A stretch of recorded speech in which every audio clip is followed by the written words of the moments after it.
नमस्कार दोस्तों, target with PS Parihar channel में आपका स्वागत है। आज की इस वीडियो में हम लोग बात करेंगे UP triple S C PET परिणाम की, प्राथमिक शिक्षक भर्ती की, सीआईएसएफ की नई वैकेंसी की और एडेड जूनियर हाई स्कूल भर्ती की। क्या कारण है और क्यों ये भर्ती फंस गई है, असली बात दूसरी है। और पीईटी परिणाम की चर्चा करते हैं। सबसे पहले तो पीईटी के जो परिणाम है उसमें की वीडियो मैंने आप लोगों को जानकारी दी थी कि पीईटी का परिणाम जनवरी के महीने में ही आएगा, जनवरी के पहले नहीं आ पाएगा। लेकिन इस परिणाम से संबंधित एक बड़ी नोटिस आपको अगले सप्ताह देखने को मिल जाएगी और वो जो नोटिस होगी वो लिंक एक्टिवेट होगी आंसर की चैलेंज करने के लिए। जो आंसर की जारी हुई थी उसके लिए लिंक एक्टिवेट नहीं की गई थी और केवल आंसर की भर जारी की गई थी। तो जो लिंक है उसमें विद्यार्थी आपत्ति दर्ज करवाएंगे और उसके बाद में फिर संशोधित आंसर की जारी होगी। पीईटी का जो शेड्यूल है वो आंसर की तो जारी हो गया है और उसके बाद में जो ये लिंक अगले सप्ताह एक्टिवेट हो जाएगी और लगभग एक सप्ताह का समय दिया जाएगा 10 दिसंबर के आसपास तक का। और उसके बाद में फिर रिवाइज्ड आंसर की जारी होगी 25 दिसंबर के आसपास और 15 जनवरी के आसपास आपका जो परिणाम है पीईटी का ये जारी कर दिया जाएगा। ये तो बात हो गई पीईटी की। और उसके बाद में अब हम लोग बात करेंगे एडेड जूनियर हाई स्कूल भर्ती फंसने के दो कारण। मैंने शाम को एक वीडियो बनाया था कि विद्यार्थी जा रहे हैं शिक्षा निदेशालय, सोमवार को धरना प्रदर्शन करेंगे ये विद्यार्थी, चूंकि इन विद्यार्थियों से ये कहा जाता है निदेशालय में कि इनकी जो वैकेंसी है, इनका जो जियो है वो बहुत जल्द जारी हो जाएगा, नवंबर के महीने में ही जारी हो जाएगा। और कुछ जो दूसरे विद्यार्थी हैं उनसे कहा जाता है जब विद्यार्थी लखनऊ जाते हैं कि आपकी जो वैकेंसी उसमें अभी समय लगेगा, दिसंबर या जनवरी के महीने में जियो जारी होगा और बहुत सारी बातें होंगी। अभी समाचार पत्रों के माध्यम से भी जानकारी दी गई थी कि उसमें कुछ अलग अलग कैटेगरी का कुछ डाटा वगैरह है आरक्षण को लेकर के, विषय को लेकर के, जो विद्यालयों से नहीं आया है। और इसके संबंध में प्रयागराज में एक मीटिंग भी हुई थी एडेड जूनियर हाई स्कूल भर्ती में।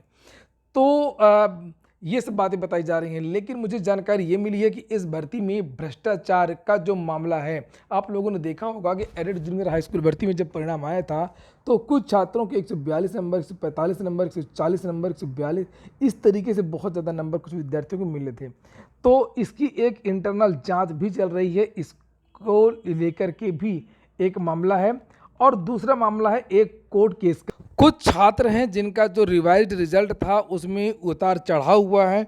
किसी के 134 नंबर थे तो 117 नंबर कर दिया गया, किसी का कुछ किया गया। तो चूंकि इसका रिजल्ट भी रिवाइज्ड हुआ है, कुछ विद्यार्थियों ने आपत्तियां दर्ज की थी और ये पाया गया कि हाँ भाई वाकई इसमें गड़बड़ी हुई थी और उसके बाद में बदलाव हुआ था। बदलाव से भी छात्र जो है असंतुष्ट। तो इसका एक मामला कोर्ट में भी चल रहा है, वो भी एक मामला जिसकी वजह से ये भर्ती आगे नहीं बढ़ पा रही है। लेकिन मेन मामला जो जानकारी जो निकल करके आई है वो है करप्शन।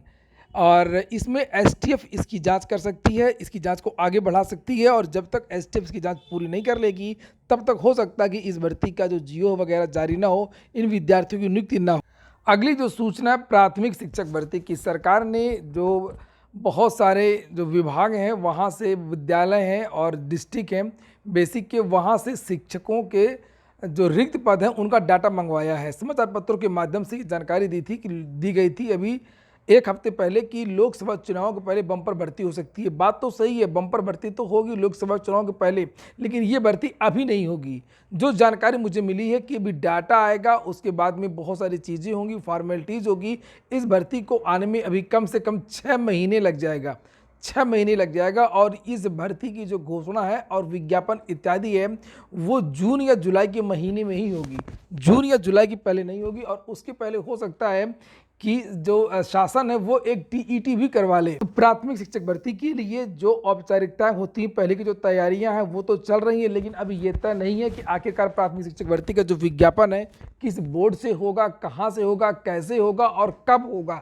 समय भी अभी तक कोई निश्चित नहीं किया गया है। हालांकि बस ये कहा गया कि लोकसभा चुनावों के पहले पहले इस भर्ती को कंप्लीट करना है। जिस तरीके से हाल ही में अभी ट्विटर अभियान वगैरह किए गए थे, सोशल मीडिया के माध्यम से मांग की गई थी, उसी तरीके का दबाव लगातार बनाए रखना सरकार शासन की जो योजना है कि जो अब पहले तो योजना ये थी कि किसी तरीके से 17,000 पदों पर भर्ती करवा लिया जाएगा, जो 68,500 के जो रिक्त पद हैं। अब जो शासन है वो इन पदों को होल्ड करेगी, इन पदों को रोकेगी। जो भी 22,000 24,000 पद हैं, चाहे वो 6800 वाले पद हों, चाहे वो 17,000 पद हैं, टोटल जो 24,000 पद हैं इनको होल्ड करेगी। और जो 51,000 पद रिक्त थे और जो फिर से एक सर्वे करवाया गया है, जो डाटा मंगवाया जा रहा है, इस बीच में जो रिटायरमेंट इत्यादि है उन पदों को जोड़ करके सरकार एक नई भर्ती आपको अगले वर्ष ला सकती है। लेकिन जानकारों को का ये भी कहना है कि 6800 की जो बात अगर हम लोग कर लें और 1000 की जो बात कर लें, अभी भी इनकी जो नियुक्ति में अभी समय लग सकता है। जो 1000 छात्र हैं जो दोबारा जो जीते थे, इनकी तो नियुक्ति हो सकती है, लेकिन 6800 में अभी देरी है।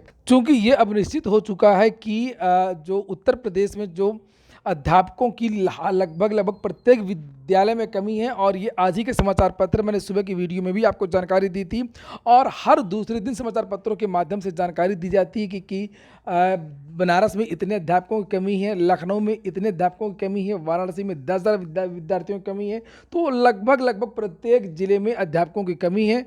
कहीं पर 150, यहाँ पर देख सकते हैं आप लोग, कहीं पर 150 विद्यार्थियों के बीच में एक अध्यापक है, कहीं पर 200 विद्यार्थियों के बीच में एक अध्यापक है, कहीं पर 110 विद्यार्थियों के बीच में एक अध्यापक है। तो यह निश्चित है कि अगर निष्पक्ष होकर के सर्वे सरकार करवाती है तो कम से कम उत्तर प्रदेश में 1.25 लाख या 1 लाख से ज़्यादा पदों पर भर्ती होनी चाहिए। अब हम लोग बात करते हैं सीआईएसएफ से निकली एक वैकेंसी की। सीआईएसएफ से यहाँ पर कांस्टेबल ट्रेड्समैन की वैकेंसी आ गई है।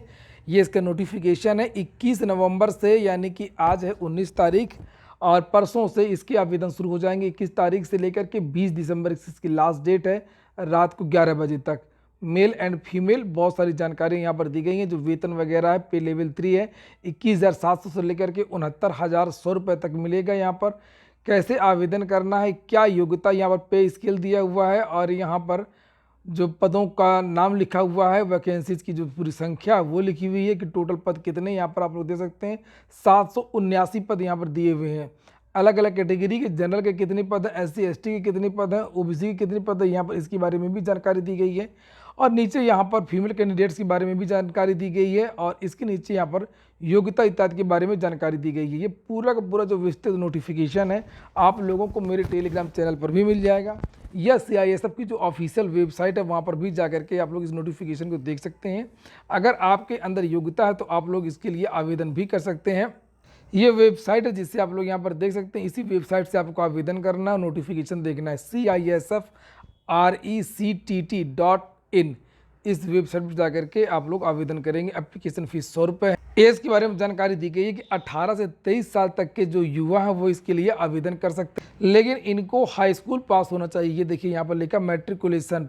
लंबाई चौड़ाई के बारे में जानकारी दी गई है कि 170 सेंटीमीटर की हाइट होनी चाहिए, और सीना होना चाहिए 80 से 85 सेंटीमीटर।